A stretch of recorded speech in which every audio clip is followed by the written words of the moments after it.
Hello everyone and welcome back to the Paper Mario playthrough. This is part 18 and now we're going to go and mount Lava and destroy the piranha plants in here and get our Star Spirit. However, that's not the most pressing issue because we were talking about last time the Switch and the Wii U. Let's get back on that. Let's carry on.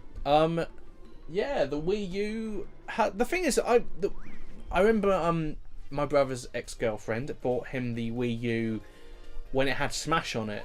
Oh, so no, she bought him the Wind Waker version and bought him Smash. Yeah. There's nothing before Smash and Mario Kart 8. What was the point in buying one? Very little, really. Like, it's... Well, Wind Waker was quite a big deal for it. But it had the bloom effects, George. The bloom! God damn the bloom! But the fact that a remake is your main selling point. That's pitiful. It's like, what's the game they're remaking for, oh, Crash, the Crash Bandicoot trilogy. Yep. They're remaking that, and I will admit, I don't care, because, like, I don't know if it's just a nostalgia thing, because I don't have, I mean, like, the lack of nostalgia, I don't have much enjoyment, I don't get much enjoyment out of Crash Bandicoot. Yeah, if you watch the playthrough, you'll see that a lot. But, like, that was our first ever playthrough, so that's understandable. It was understandable that we would struggle a bit, but, it was just some of the gameplay at times. It did get very frustrating. We should have practiced as well, which is it's one of the reasons why I choose to do these things in post for the most part now. I mean, yeah, like if there's work better. It depends on the game. If it's like Until Dawn or a David Cage game, then we'll do that live because there's a lot more entertainment to get out of that. Until Dawn is a game that I definitely want to record. By the way, have you heard anything about that? Say no. Not. Go on. You might as well do it anyway. Go on. No, I'm not explaining it because in case we record it, because you'll enjoy it more. But Oh. Okay. It's very much a David Cage game, but it's not made by him. Okay. So like those kind of games, I don't mind doing live, but stuff like this where you can heavily edit it, you kind of need to. And I mean, like the Final Fantasy playthrough, which hasn't been uploaded yet, well, has been uploaded, but it's not live yet. That's all been done live, but if there's any like any grinding is going to be cut out for the most part. I mean, even just going through the story, but that's going to take a million years to finish because we've only got 9 parts and we started that nearly 2 years ago. Maybe that happened. Who knows? It's just because we get too busy, and Ethan. The thing with Ethan is he can be a bit prudish when he records. It has to be him, comes from him, and I don't. It can be a little bit annoying when like if me and you record, it's up to me and me alone to record the thing and edit it because like you've obviously got so much to do. We have the exact same circumstance with Ethan, but he can't be bothered to even just talk over it, which is nothing. It can be a little bit annoying, but sometimes when I record with Ethan and he's on it, it can be really, really fun. Yeah. I've got too many items. All the items. Garbage day is a very dangerous day indeed. I don't remember if you remember Rocco's Modern Life. Don't remember that. I was rewatching it again recently. The adult jokes in that show were off the chain. There's a restaurant called Choky Chicken. There's a bit when he starts working for a phone sex hotline and he doesn't realise it. He's like, oh baby, oh baby, oh baby. He's got like a Ringo Starr voice. Oh no, like a Michael Caine voice. Garbage day is a very dangerous day. Mrs. Bighead. Fucking love. That's when Nickelodeon was good. I fucking love that show. It used to be great. I don't even know what's on Nickelodeon anymore. Was it SpongeBob still on that? Probably. Ugh. I don't mind SpongeBob. Oh, the new ones. It's alright. No, I mean the old ones are really good. The old ones are some of the funniest cartoons you'll ever watch. Now it's just really tired. I think after that movie, it just kind of lost all the steam. Which one? The first one. Okay. It just kind of lost all the steam it had. That's not to say it's bad. It's very much like The Simpsons. It's perfectly watchable, but it doesn't have what made it great, which is that really surreal sense of humour. Like, I mean, some of that shit in the first couple of seasons is so out there, but it's so funny to watch it because, like the 13 hours later. Whoever would have thought of that? That's just weird, and I love it for it.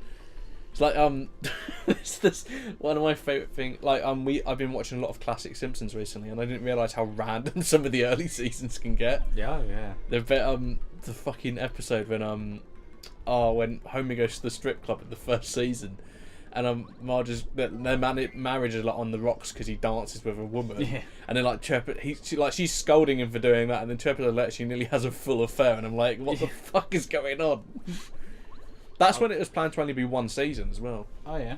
Yeah. Sorry, go on. What were you gonna say? I don't remember now. Oh, the thing is, like, if you go back and watch really early Simpsons, there's kind of a vision they have for it, where it was gonna end, because it kind of has like a quote unquote, a lot of the issues are the same. They're either about Homer and Marge's marriage or Bart. None of them are really about Lisa, because they were trying to make it so the show is about those three characters mainly, and Lisa and Maggie are in the background. Yeah. So you can see they had a kind of a vision for the show, but you can tell as it got more popular, they realised, oh, hang on a minute, we've got other characters. Yeah, we should use them. The thing is, the Simpsons, whether you some people like it or not, has got one of the best casts in any show. Oh yeah. Like, ranging from the voice cast, which is usually really good. Apart from Dan Castellaneta, usually isn't given good direction as Homer now, because he sometimes just kind of wings it. It's just because he's done it for so long now. Yeah, you don't even... The thing I respect about them, actually, did you hear a couple of years ago they were going to cancel The Simpsons because it wasn't quote-unquote making enough money? Yeah. How? Yeah, you can't see that, but... And every single cast member took a pay cut to make sure it was carried on going out. Some people would criticise them for that because it should die a death. But I'm like, they love doing it that much, clearly. Yeah, it's good. It's nice to see compared to some other like big American TV shows. Big Bang Theory. Yeah, basically.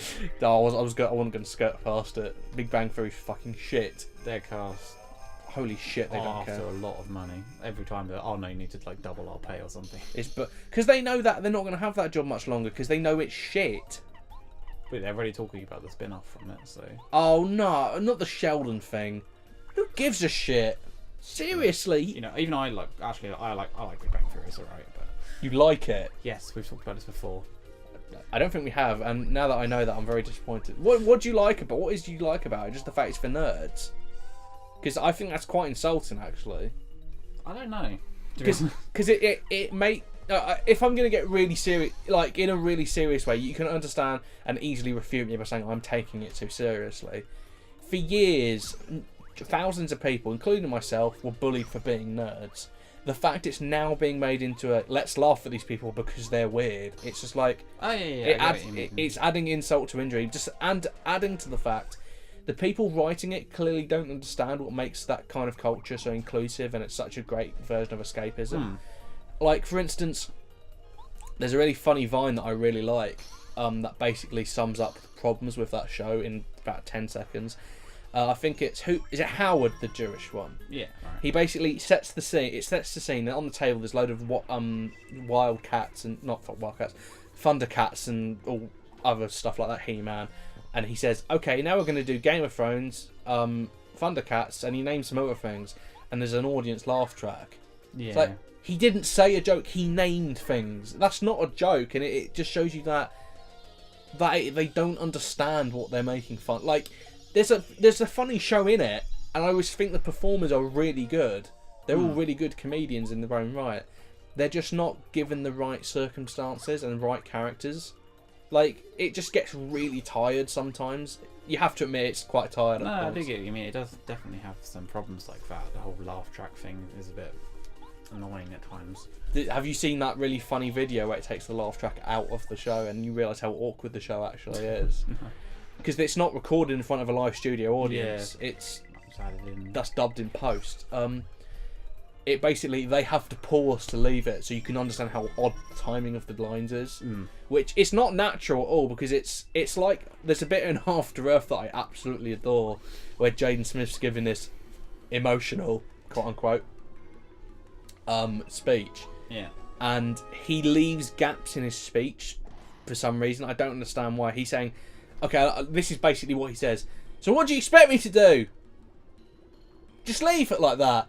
It's like he's left it for his own laugh track. That's how awkward the timing of that the speech is.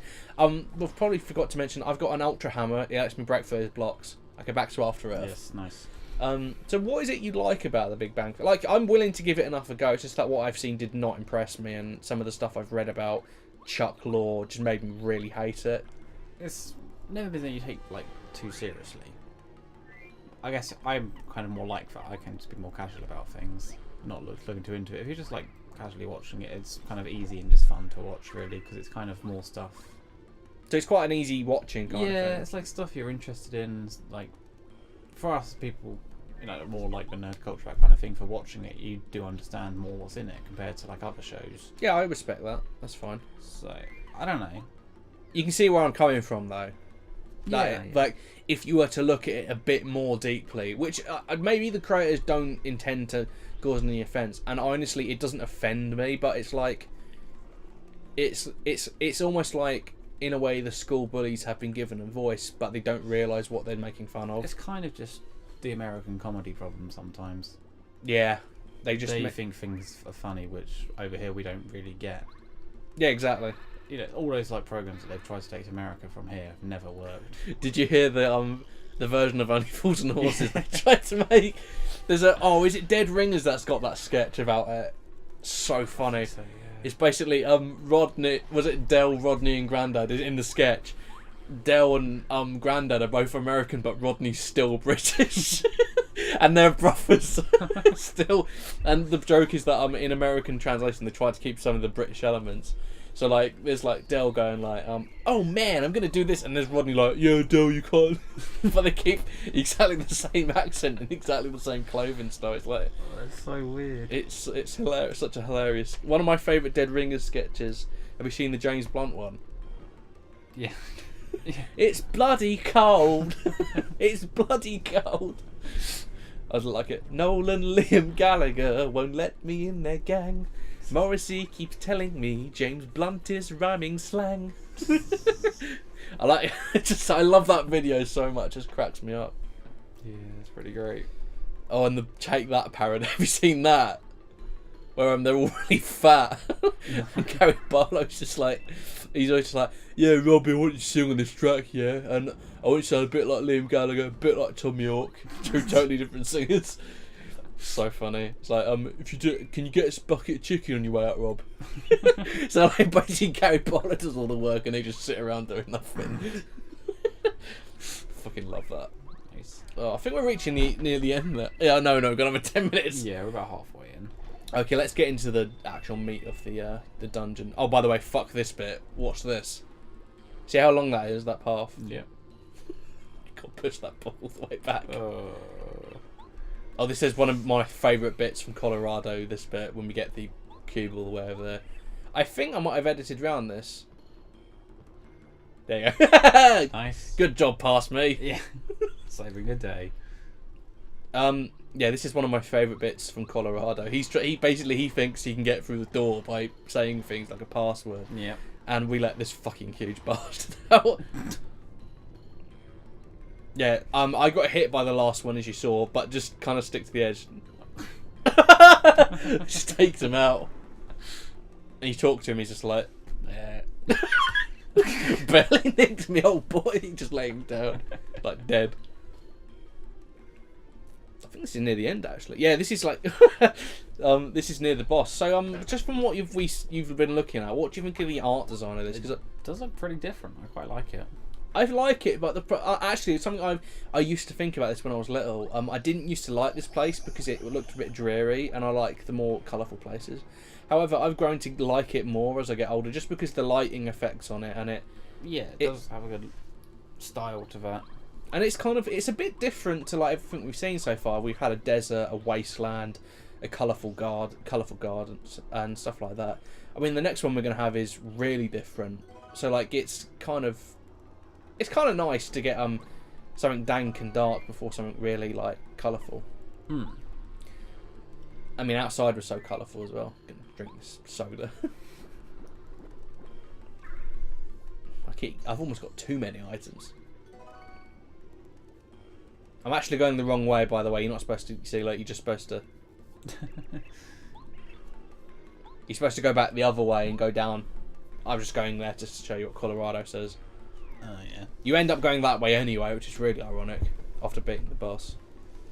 He is right, by the way. He says he has an intuition about there being treasure down there, and he is actually right. Nice. Crazy old man. It's the thing I like about Colorado. You don't think he's gonna he's gonna be a character, then you realise that he's quite a big deal. Very much like Ron Burgundy.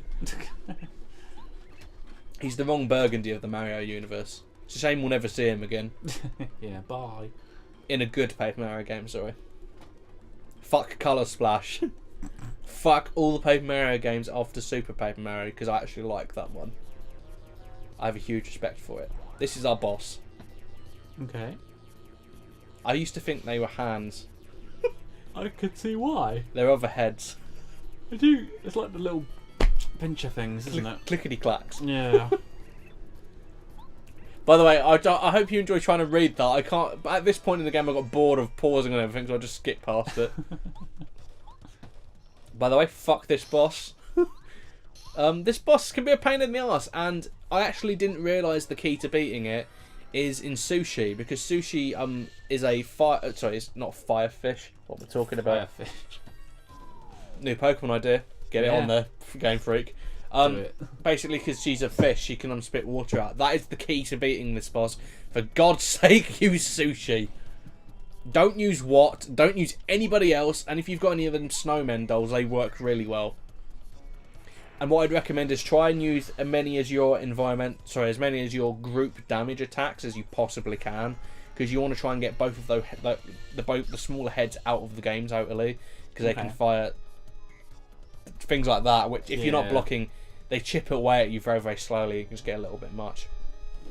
Yeah, and then if the big one gets you, then you lose quite a bit. So, like, if they both hit you, that's 4, and then it's 8 damage in turn if you don't block any of it. Nice. So, like, you want to kind of prioritise taking the little ones out first, which is what I'd recommend. Okay.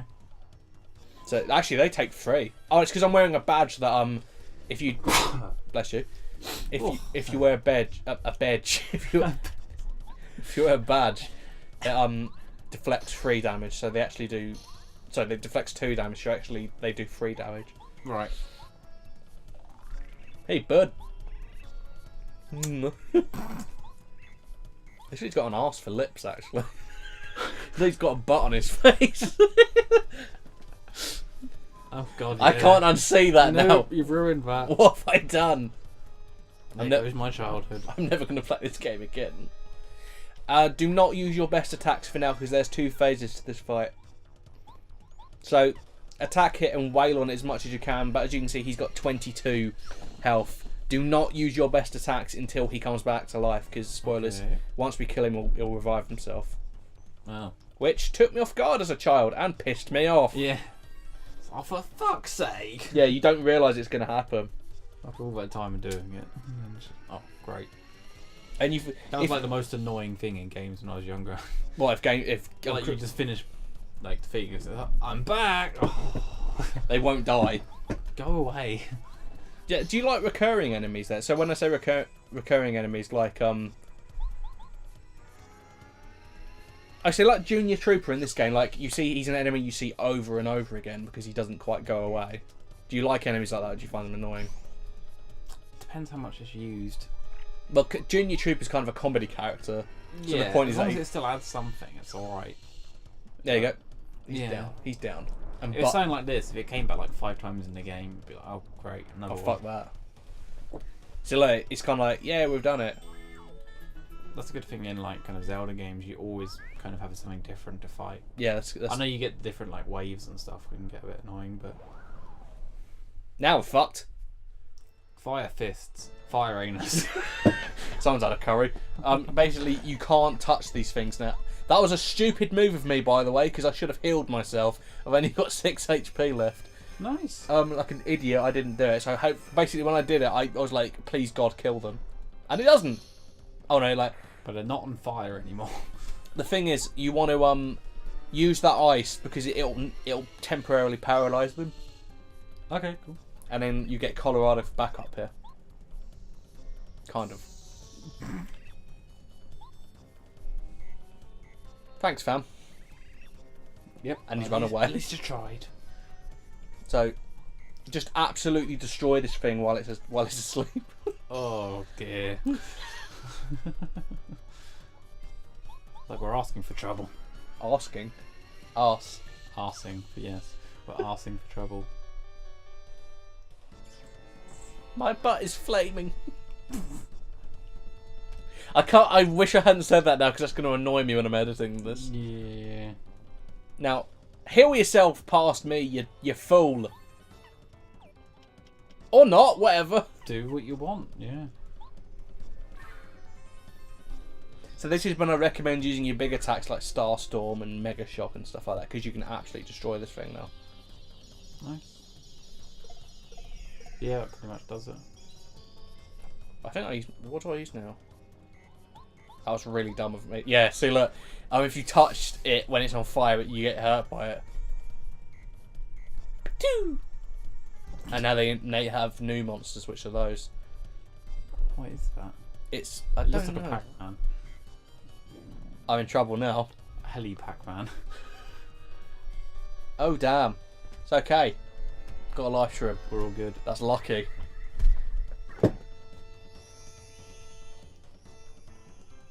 I actually quite like the theme that plays for this boss.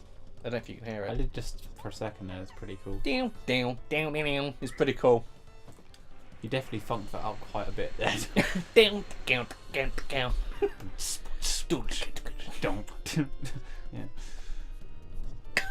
I like how you ended that really awkward. Like, yeah. Yeah, that's it. Yeah, No yeah, more. no more. You have to pay for more. I don't give none for free. I see. I could have killed it then, but I kind of wasted a turn. Despite what I'm doing here, sushi is the best option, especially if you don't like pork. Oh, that was a lame joke, and I felt bad. Right, that's the end of him. The thing is, on reflection, he's not that hard a boss. It's just you gotta do it right. Yeah, you've got a plan for it. You get quite a lot of fucking star points for that as well. Yeah. Nice.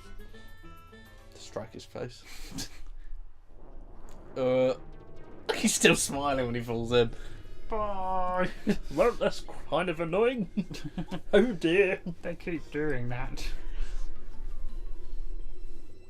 Yeah, boy.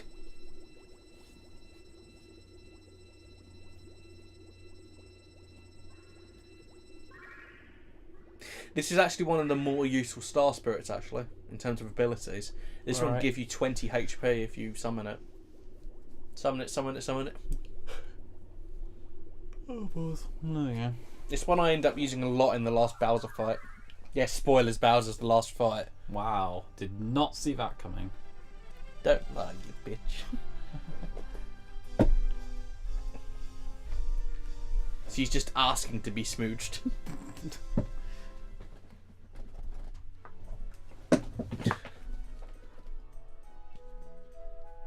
Well, technically we didn't pluck it because it's on fire. We're not idiots. God. I love this, by the way. It ends the chapter. Yeah, see, look. It doesn't actually end the chapter. You just kind of go out of that. That's a nice, good touch. Yeah. Since Takes you're it away from like the video game thing. Yeah. Since you're, well, you're in a exploding volcano, so. Let's get the hell out of here. Well, this is another Colorado moment coming up. Colorado classics. Make a compilation at the end. Yeah. And I, holy shit! Don't stop believing. What other songs can we use in this compilation? I mean, like ones that we won't get sued for. Wow. What is it? You could be mine. Guns N' Roses. Oh, yeah, I forgot about that. It's a good song. That's in Terminator 2 as well. Yeah. He just falls down there into the fucking lava.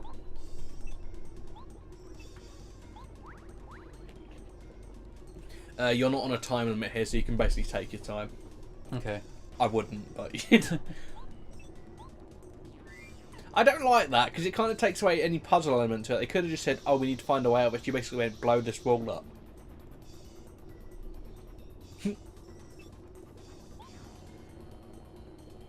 Actually, just from an experiment, I went back. It doesn't move anyway, even though she says it gets. I mean, now it does, but like when you go back there, it doesn't move at all. Mm. You see what he found the treasure. Nice. I love that.